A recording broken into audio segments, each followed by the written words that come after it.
Hello प्यारे बच्चों, सभी को नमस्कार। और एक बार फिर से हमारे आज का वीडियो में आपका बहुत बहुत स्वागत है। स्टूडेंट्स, आज का वीडियो में हम लोग बात करने वाले हैं क्लास 8th का मैथ के बारे में। आज क्लास 8th का मैथ का वर्कशीट नंबर 3 पढ़ेंगे। आज का डेट है 19/7/2021। यह जो वर्कशीट आया है आपका ज्यामिति संरचनाओं का परिचय, यानी कि ज्यामिति के बारे में हम लोग बेसिक कॉन्सेप्ट पढ़ेंगे, ज्योमेट्री का बेसिक, जिसमें हमें बिंदु के बारे में पढ़ना है, रेखा के बारे में, रेखाखंड क्या होता है, किरण के बारे में, प्रतिच्छेदी रेखा, समांतर रेखा, ये सब के बारे में पढ़ना है, फिर कोण के बारे में पढ़ना है।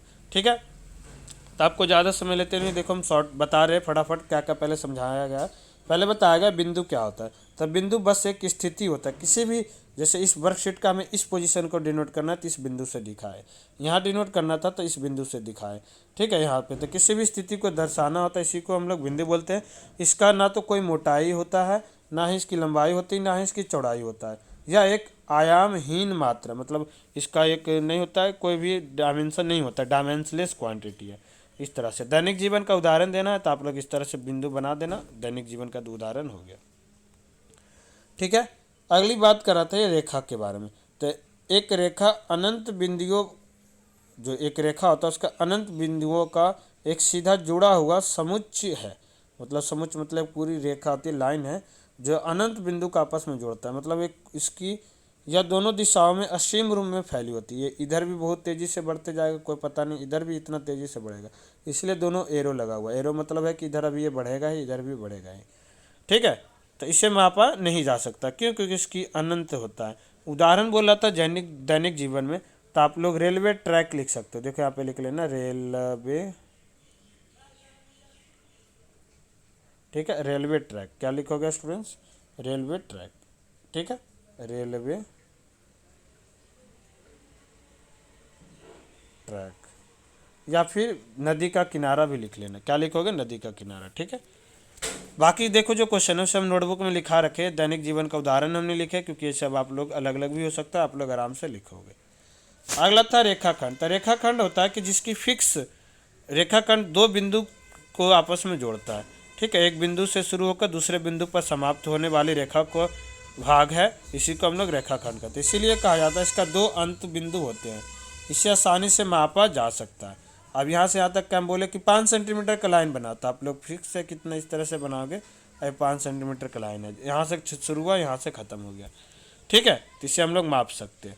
इसका डेली जीवन में उदाहरण बोला कि रेखाखंड का उदाहरण बताओ, तो आप लोग बता सकते हो क्या? जैसे आप लोग ये बोल सकते हो डंडा हो गया, स्केल हो गया। ठीक है, ये सब किसका है? डंडा या स्केल लिख लेना यहाँ पे, डंडा स्केल। ठीक है, किसी चीज़ का हम देख रहे हैं, कुछ पंखा का छतरी हो गया, कोई भी चीज़, फोन हो, एक फिक्स पॉइंट लेंथ होता है, किताब की साइज़। ठीक है, सब एक रेखाखंड होता है, फिक्स है, इसका लंबाई चौड़ाई नहीं बढ़ेगा, घटेगा नहीं बढ़ेगा। ठीक है, किरण क्या था? किरण रेखा का वह भाग है जो एक बिंदु से शुरू होकर एक दिशा में असीम रूप तक फैल सकती है। जैसे यहाँ से शुरू हुआ लेकिन ये आगे अनंत तक जा सकता है, कहाँ जाएगा इसका कोई पता नहीं है, कहीं ख़त्म हो सकता है, तो ये किरण होता है। किरण का बेसिक उदाहरण हम बोले तो लिख लोगे टॉर्च लाइट। क्या लिखोगे? Torch light. टॉर्च का लाइट क्या हम यहाँ से ऑन कर रहे हैं, जैसे टॉर्च लाइट में क्या होता है बच्चों, यहाँ से आप लोग टॉर्च ऑन किए, यहाँ से लाइट जा रहा है, यहाँ से लाइट निकल रहा है, और ये कहाँ तक जाएगा इसका कोई फिक्स नहीं है।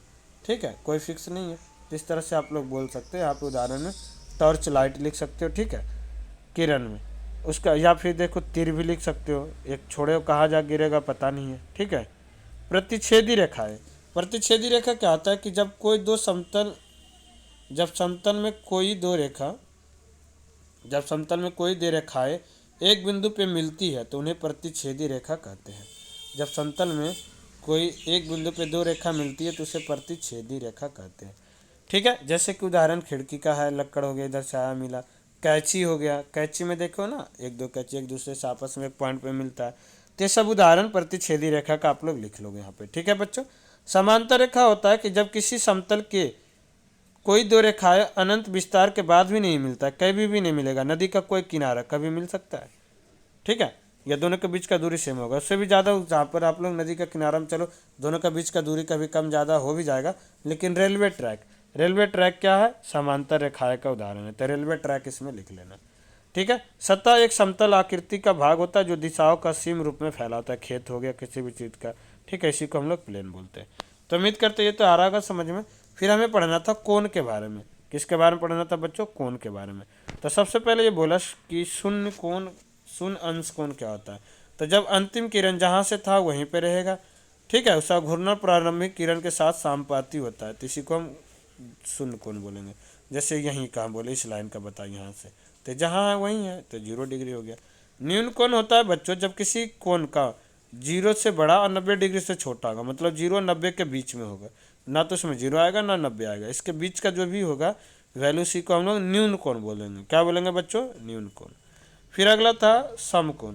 समकोण क्या होता है कि 90 डिग्री के माप के बराबर कोण को हम लोग समकोण कहते हैं। वैसा कोण जिसका 90 डिग्री हो, वैल्यू देखो इस तरह से दे रखा है, पूरा सीधी रेखा होगा दोनों आपस में, उसी को हम लोग क्या बोलेंगे? समकोण बोलेंगे। समपूरक कोण क्या था बच्चों? कि 180 के बराबर कोण को हम लोग समपूरक कोण बोलेंगे। उससे पहले देखो चौथा नंबर था कि अधिक कोण। अधिक कोण क्या होता है? जब कोण की माप 90 से अधिक हो और 180 से छोटा हो। 90 डिग्री से ज़्यादा और 180 डिग्री से छोटा होता है, तब उसी को हम लोग क्या बोलते हैं बच्चों? अधिक कोण बोलेंगे। क्या बोलेंगे? अधिक कोण बोलेंगे, ठीक है। उसके बाद जो था स्टूडेंट्स, उसके बाद जो था संपूरक कोण।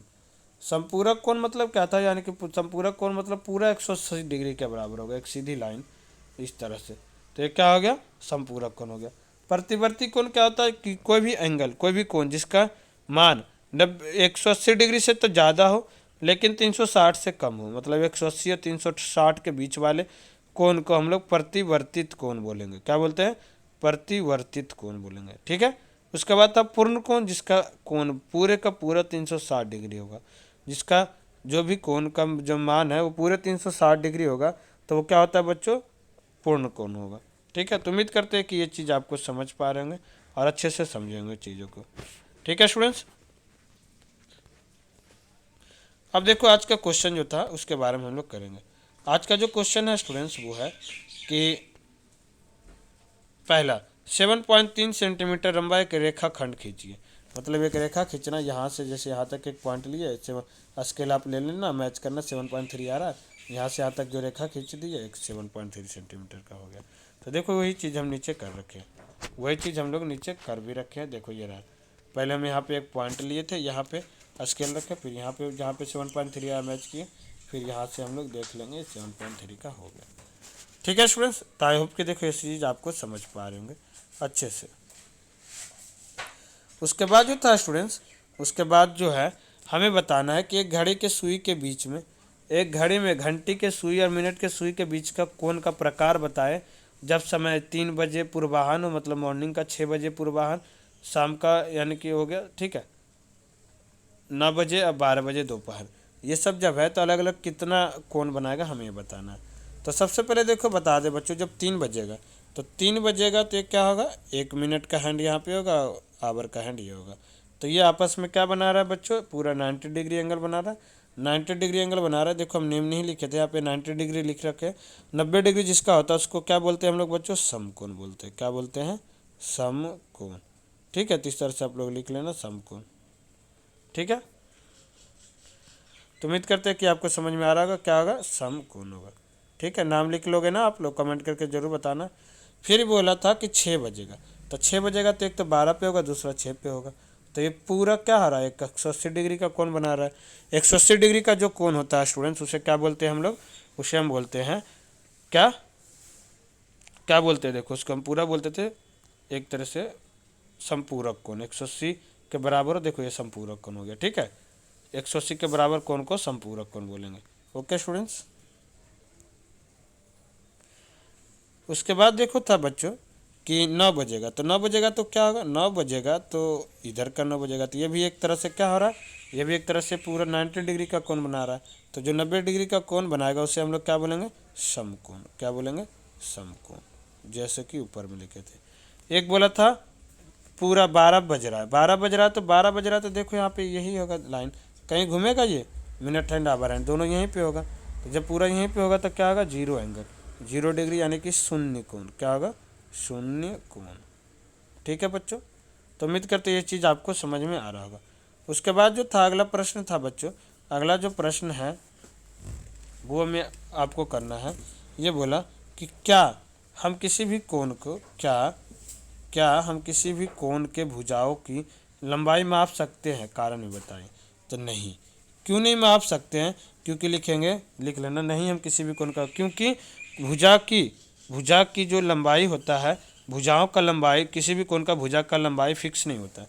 हम ऐसे भी 90 डिग्री बनाए, इतना छोटा लाइन, हम इतना बड़ा बना रहे हैं, ये भी 90 डिग्री है, कोई और बनाएगा तो एक जैसा लंबाई होगा किसी भी भुजा का है। बोला कि 90 डिग्री का कोण है तो इसका मतलब इसका आर्म जो है 2 सेंटीमीटर 3 सेंटीमीटर का होगा, ऐसा बिल्कुल भी नहीं है। तो इसीलिए हम किसी भी कोण का भुजा को माप नहीं सकते। तो लिख देना, हम किसी भी कोण का भुजा को नहीं माप सकते हैं, क्योंकि भुजा जो कोण का भुजा का लंबाई जो होता है वो फिक्स नहीं है, समान नहीं होता है।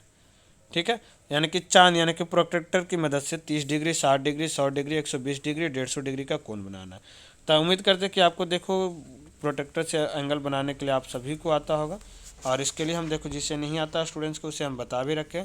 यहाँ से देखो ये 30 डिग्री का कोण हो गया। पहले हम यहाँ से एक लाइन खींचे थे, यहाँ पे हम पॉइंट लिए। अब पता है आपको प्रोटेक्टर डी इस तरीके से होता है, यहाँ पे एक बीच में सेंटर होता है, यहाँ पे 0, इधर एंगल लिखा रहता है, सामने 90 डिग्री होता है।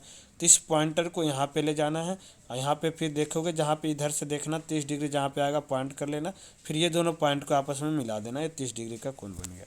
इसी तरह से 60 का भी बनाएंगे। ठीक है बच्चों, इसी तरह से 60 का भी बनाए हैं हम देखो, और 120 का भी, 150 का भी, 210 का अब हम बता देते हैं कैसे बनाएं। ठीक है, तो 210 का देखो आप लोग कैसे बनाओगे। ये पूरी लाइन क्या होता है, जैसे एक सीधी लाइन है बनाए, इस सीधी लाइन बनाए तो ये क्या है 180 डिग्री, और 210 इससे 30 ज़्यादा होगा। तो सब प्रोडक्टर को हम डी को उल्टा करके रखेंगे, डी को उल्टा करके रखेंगे। यहाँ पे 90 डिग्री ऐसे आएगा, यहाँ पे जब रखोगे तो, और इधर 0, 10, 20, 30, तो 30 इधर से आ गया और 30 ले लिए। तो जब 30 इधर से ले लिए, 180 उधर से लिए, तो 210 डिग्री हो गया। कितना हो गया स्टूडेंट्स? 210 डिग्री हो गया। उसके बाद जो था बच्चों, उसके बाद जो था 210 70, तो ये तो देखो पूरा 180 है, इसमें भी 90 डिग्री जोड़ दिए, 270 डिग्री हो गया। ठीक है, तो उम्मीद करते हैं कि आपको ये सब सारे चीज़ समझ में आ रहा होगा और अच्छे से किए होंगे। फिर भी कोई कमेंट करके बताना, कोई क्वारी, कोई समस्या रह जाता है, ताकि उसकी सॉल्यूशन को सॉर्ट आउट हम लोग कर सकें। ओके स्टूडेंट्स, तो फिर मिलते हैं अगली क्लास में। जब तक आप लोग घर पे सेफ रहिए, सुरक्षित रहिए। जय हिंद।